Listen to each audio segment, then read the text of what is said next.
Bismillahirrahmanirrahim. Assalamualaikum warahmatullahi wabarakatuh. Waalaikumsalam warahmatullahi wabarakatuh. Alhamdulillahirabbil alamin wassalatu wassalamu ala asrofil anbiya'i wal mursalin wa ala alihi wa sahbihi ajma'in. Rabbi shrah li sadri wa yassir li amri wahlul 'uqdatam min lisani yafqahu qawli. Amin. Yang pertama, marilah kita panjatkan puji syukur kehadirat Allah, di mana di kesempatan siang hari ini kita bisa berkumpul dalam rangka sosialisasi materi guru penggerak untuk dalam memenuhi tugas saya sebagai calon guru penggerak. Untuk selanjutnya saya ucapkan terima kasih dulu pada teman-teman semua yang bersedia meluangkan waktu untuk hadir dalam kegiatan saya hari ini nanti. Langsung saja, karena keterbatasan waktu, saya akan langsung menyampaikan materi modul 1.1, yaitu tentang filosofi pendidikan Ki Hajar Dewantara. Dasar pendidikan itu yang pertama yaitu menuntun, yang kedua kodrat anak yaitu merdeka dan bermain, yang ketiga pendidikan itu berpihak pada anak, yang ketiga pendidikan itu bukan tabula rasa. Untuk selanjutnya yaitu dipekerti, yang keenam pendidikan itu diibaratkan sebagai petani. Untuk selanjutnya nanti intisari dari modul 1.1. Ini yang dimaksud dengan pendidikan adalah menuntun segala kekuatan atau kodrat yang ada pada anak agar mereka dapat mencapai keselamatan dan kebahagiaan yang setinggi-tingginya, baik sebagai manusia maupun sebagai anggota masyarakat. Jadi di sini intinya pendidikan itu menuntun kodrat anak. Untuk selanjutnya yang terpenting itu keselamatan dan kebahagiaan. Intinya itu di situ. Jadi kita sebagai pendidik itu tidak boleh memaksakan kehendak kita pada anak. Anak harus begini, anak harus begitu. Itu jadi itu tugas kita sebagai pendidik di situ ini. Intinya itu menuntun demi untuk keselamatan dan kebahagiaan yang setinggi-tingginya, baik anak didik kita itu sebagai manusia maupun sebagai anggota masyarakat. Seperti yang kita tahu bahwa setiap anak itu kan terlahir sudah membawa kodratnya masing-masing. Jadi setiap anak itu pada dasarnya itu tidak ada anak yang bodoh, anak yang nakal ataupun sebagainya. Tapi anak itu memang pada dasarnya dari lahir itu sudah mempunyai kelebihan dan kekurangannya masing-masing. Jadi kita sebagai pendidik itu tidak bisa memaksakan anak itu harus bisa ini, bisa itu, seperti itu. Ngarso sing tulodo, sebagai pendidik di depan kita sebagai guru tuh harus bisa memberi contoh atau memberi teladan bagi anak didik kita. Yang kedua, madya mangun karso, di tengah kita harus selalu berkarya. Tutmuri Handayani di belakang kita sebagai guru harus selalu memberikan dorongan, memberikan semangat agar anak didik kita itu bisa tumbuh maksimal sesuai kapasitasnya masing-masing. Karena memang kita tahu dunia anak memang dunia bermain deh. Dan di sini manusia merdeka adalah manusia yang hidup yang lahir dan batinnya tidak tergantung pada orang lain, tetapi bersandar atas kekuatannya sendiri. Maksud pengajaran dan pendidikan yang berguna bagi peri kehidupan bersama, yaitu memerdekakan manusia sebagai bagian dari persatuan. Di sini kita bisa yang harus menanamkan fondasi baik dari budi pekerti atau sopan santun, adab dalam keseharian, itu harus apa yang sudah gurunya diajarkan di sekolah itu harus berlanjut di rumah, karena itu tadi waktu terbanyak anak itu di rumah. Jadi di sini itu poin penting adalah kerjasama orang tua, guru dan masyarakat di lingkungan anak kita bermain kodrat anak, pikiran, perasaan, kemauan, tenaga, atau di sini cipta, rasa, karsa, karya, dan budi pekerti itu sudah melekat pada diri anak semua. Dan permainan anak dapat menjadi bagian pembelajaran di sekolah. Nah, inti dari poin ini kita dengan menganut pembelajaran Ki Hajar Dewantara yang berorientasi pada merdeka belajar, di sini kita sebagai guru dituntut untuk selalu berinovasi dan berkreasi dalam memberikan pembelajaran yang menarik. Dan kita dalam pembelajaran kita diusahakan kita itu selalu menyisipkan dalam permainan-permainan. Di sini merdeka di sini tetap kita sebagai guru itu harus memberikan bimbingan, arahan, mengawasi dalam pembelajaran keseharian kita di kelas, seperti biasa anak dengan semurni-murninya dan seikhlas-ikhlasnya. Sebab cinta kasihnya kepada anak-anak boleh dibilang merupakan cinta kasih yang tak terbatas. Di sini dapat kita pahami bahwa inti pendidikan yang sesuai dengan filosofi Ki Hajar Dewantara untuk selanjutnya yaitu pendidikan itu bukan tabula rasa. Di sini diartikan anak itu bukan kertas kosong yang bisa digambar sesuai dengan keinginan orang dewasa. Anak lahir dengan kekuatan kodrat yang masih samar-samar. Dan tujuan pendidikan itu adalah menuntun atau memfasilitasi, membantu anak untuk menebalkan garis samar-samar agar dapat memperbaiki lakunya untuk menjadi manusia yang seutuhnya. Untuk mengetahui istilah kerennya itu kalau sekarang bahasanya passion atau apa itu? Nah, seumpama anak ini kan setiap anak itu sudah mempunyai itu ya passionnya masing-masing. Ada anak yang sukanya menggambar, tapi kalau dikasih hafalan nggak mau.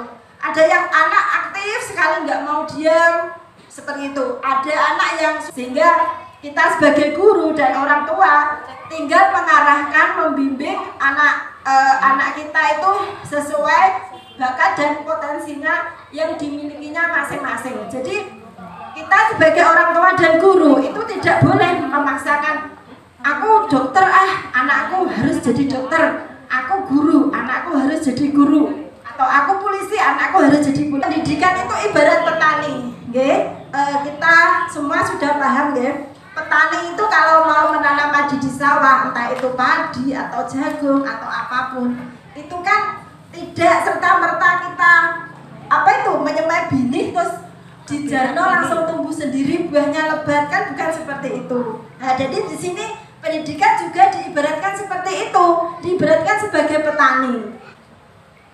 Untuk selanjutnya yaitu kata kunci dari modul 1.1 yang sudah saya sampaikan tadi, bahwa pendidikan itu adalah menuntun segala kodrat yang ada pada diri anak agar mereka dapat mencapai keselamatan dan kebahagiaan yang setinggi-tingginya sebagai manusia dan sebagai anggota masyarakat.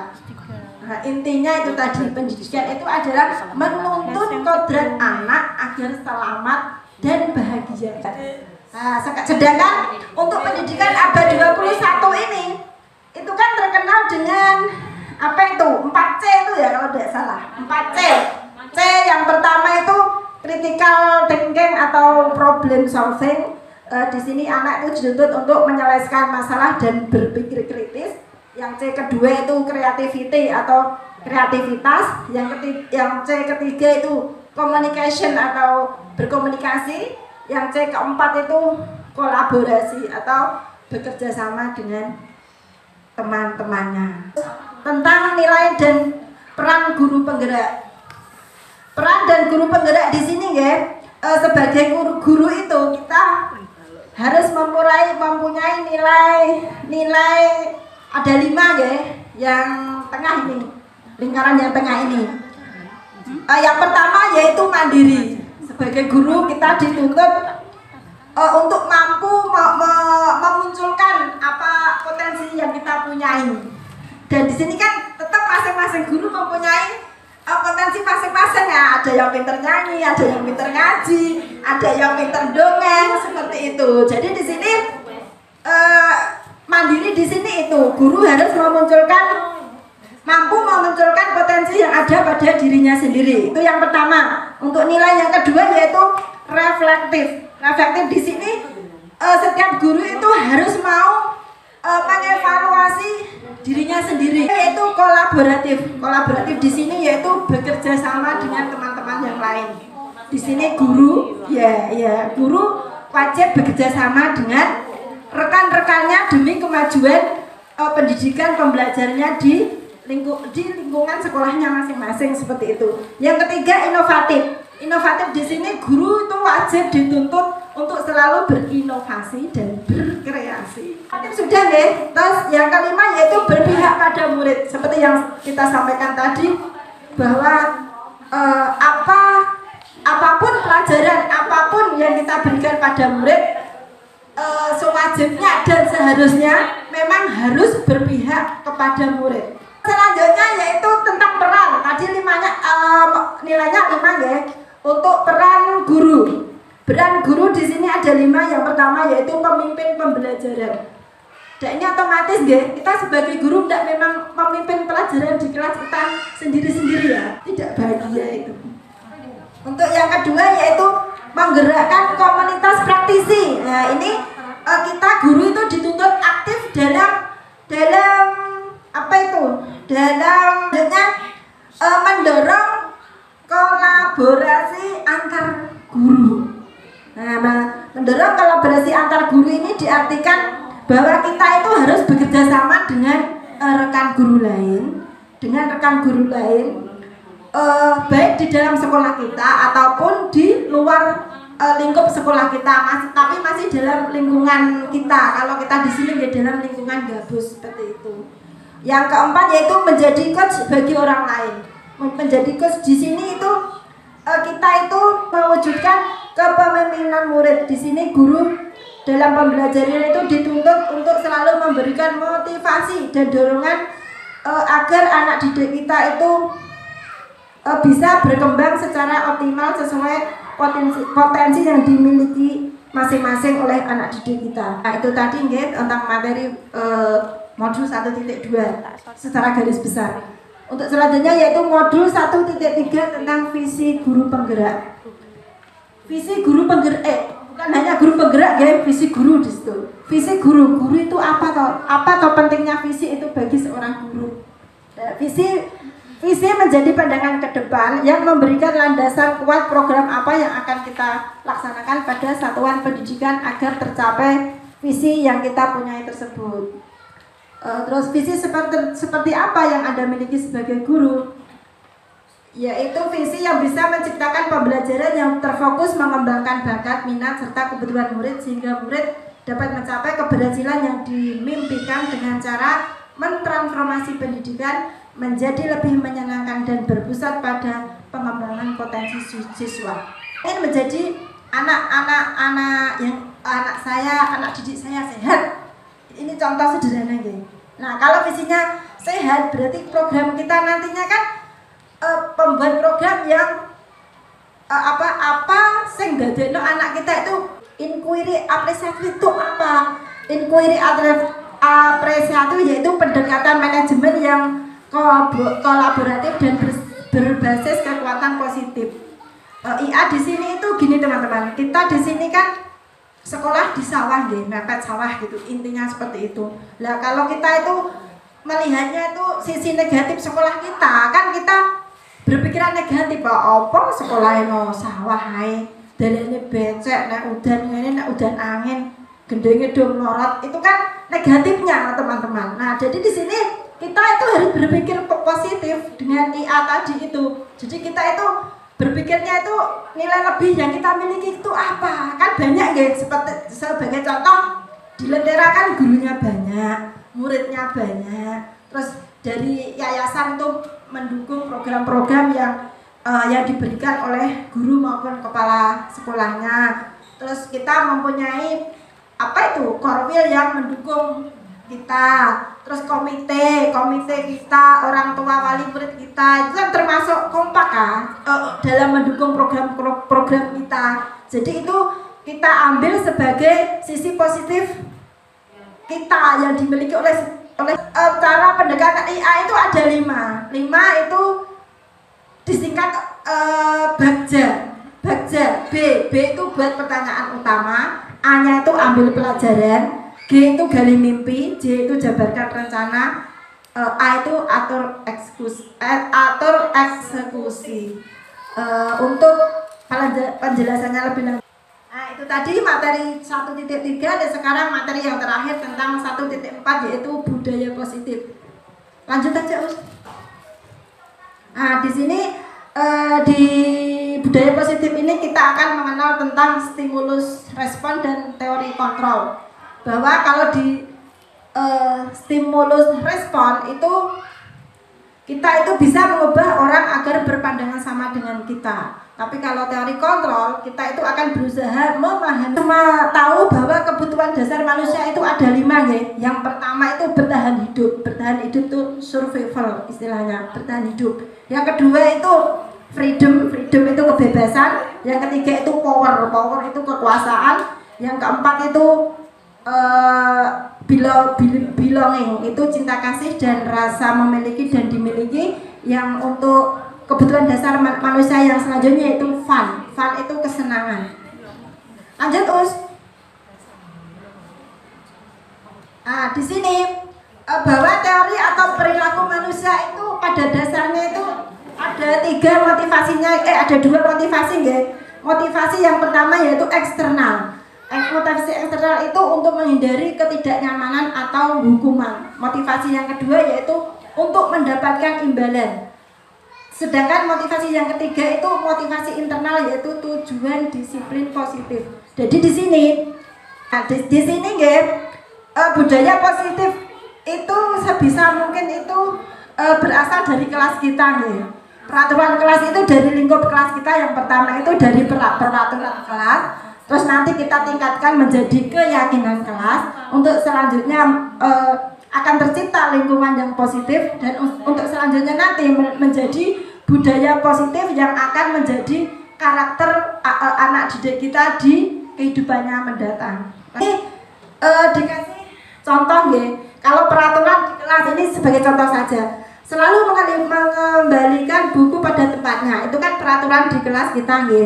Tapi kalau sudah menjadi keyakinan kita, kan memang kewajiban. Sudah kewajiban kita untuk selalu mengembalikan buku ke tempatnya seperti itu. Walaupun tidak aturan kan, memang kalau kita sudah yakin, itu kan memang kita selalu mengembalikan buku kita ke tempatnya semula seperti itu. Terus itu ada contoh. Di sini ada perbedaan antara hukuman dan konsekuensi. Kalau hukuman itu sesuatu itu yang harus terjadi, membuat anak sakit fisik untuk jaga waktu lama, anak membenci kedisiplinan, paksaan, mendorong anak menyakiti diri sendiri, konsep diri yang buruk, anak belajar melakukan kesalahan. Kalau konsekuensi itu sesuatu yang harus terjadi, membuat anak merasa tidak nyaman, anak menghargai disiplin, mendorong agar anak menyesuaikan diri, konsep diri yang baik, anak belajar mematuhi aturan, dan kehilangan hak dibuat tidak nyaman. Nah di sini 5 posisi kontrol kita sebagai guru. Kita sebagai guru itu ada di posisi penghukum ya. Kita itu menggunakan fisik atau verbal. Verbal itu ucapan kita. Mata kita itu bisa melotot, dengan kita bersuara keras. Itu posisi guru kita sebagai penghukum. Kalau anak-anak kita berbuat kesalahan, mungkin mukul temannya atau tidak secara langsung jorokno koncone tiba, itu kalau kita langsung teriak mas, nah itu seperti itu berarti kita menggunakan posisi kita sebagai penghukum. Untuk posisi nomor 2 itu membuat orang merasa bersalah. Itu kita posisi kita lemah lembut teman-teman. Kita itu bertanya dulu, mas tadi mas Ayen kenapa mbak Akmakno? Ustazah minta tolong seperti itu tidak baik kan? Nah seperti itu. Jadi dengan kita berkata lemah lembut, anak itu akan merasa bersalah. Aku mauku salah jebule. aku ngono ku mau, ustazahku jadi sedih, seperti itu. Itu posisi kita sebagai pembuat orang merasa bersalah. Yang ketiga, sebagai teman. Sebagai teman di sini anak didik kita itu kita anggap konco gitu. Jadi tapi jeleknya di sini nanti kalau kita itu sudah terlalu akrab dengan anak kita, seumpama kita itu nanti pindah atau ganti guru, itu dia bisa kini kehilangan sosok kita. Jadi nek dia dengan guru lain itu terus tidak nurut, gampangnya seperti itu karena dia sudah menganggap sing dadi koncone ku gurune dhewe. Jadi nek sama gurunya yang lain itu dia sudah tidak nurut seperti itu. Yang keempat, monitor atau pemantau. Di sini kita sebagai guru mengawasi perilaku berdasarkan peraturan dan konsekuensi. Jadi nek salah yo suruh bertanggung jawab. Supaya mau buang sampah pada tempatnya, ya kita suruh mengambil, kita suruh membuang sampah pada tempatnya seperti itu. Yang kelima, manajer. Di sini posisi kita sebagai guru berbuat sesuatu bersama murid, mempersiapkan murid bertanggung jawab sesuai perilakunya dan mendukung murid agar menemukan solusinya. Bisa dipahami ya teman-teman deh. Restitusi itu yaitu proses menciptakan kondisi bagi murid untuk memperbaiki kesalahan mereka sehingga mereka bisa kembali kepada kelompok mereka dengan karakter yang lebih kuat. Lanjut Us. Nah, ciri-ciri restitusi itu ada 9 teman-teman. Bukan menebus kesalahan, tapi untuk belajar dari kesalahan, memperbaiki hukuman, tawuran bukan paksaan, menuntut melihat ke dalam diri, mencari kebutuhan, cara yang paling baik, fokus pada karakter, fokus pada solusi, dan mengembalikan murid yang berbuat salah pada kelompoknya. Untuk proses restitusi itu ada 3 teman-teman. Yang pertama yaitu menstabilkan identitas. Yang kedua itu menanyakan keyakinan. Yang ketiga itu validasi tindakan yang salah. Jadi kalau ada anak murid didik kita itu yang bermasalah, itu kita sebagai guru harus dua-duanya itu kita panggil, kita datang, terus kita bicara baik-baik. Jadi kita menstabilitas identitas dulu, kita tanya baik-baik. Mas, tadi kronologisnya seperti apa? Jadi pihak satu kita tanya, pihak satu kita tanya, setelah dua-duanya kita cross check, terus kita membicarakan. Kita sebagai guru harus bisa menjadi penengah. Seperti itu perbuatan baik apa jelek Mas? Seperti itu baik atau tidak Mas? Seperti itu. Jadi manfaat segitiga restitusi ini antara dua pihak mungkin yang tadi bertikai atau apa tadi ya. Nanti yang berbuat salah juga paham, menyadari kalau salah. Terus yang temannya tadi juga sadar. Jadi dua-duanya tadi itu akan saling bermaafan dan bisa kembali ke kelasnya itu dengan hati yang sama-sama sudah berbaikan, sudah lapang gitu. Teman-teman, sedikit materi yang saya sampaikan mungkin terlalu cepat dan juga banyak kekurangan karena di sini saya juga masih belajar ya. Insya Allah bila mungkin ada teman-teman yang belum memahami atau ada yang bertanya mungkin bisa kita diskusikan di lain kesempatan. Dari saya cukup sekian. Billahi taufiq wal hidayah. Wassalamualaikum warahmatullahi wabarakatuh.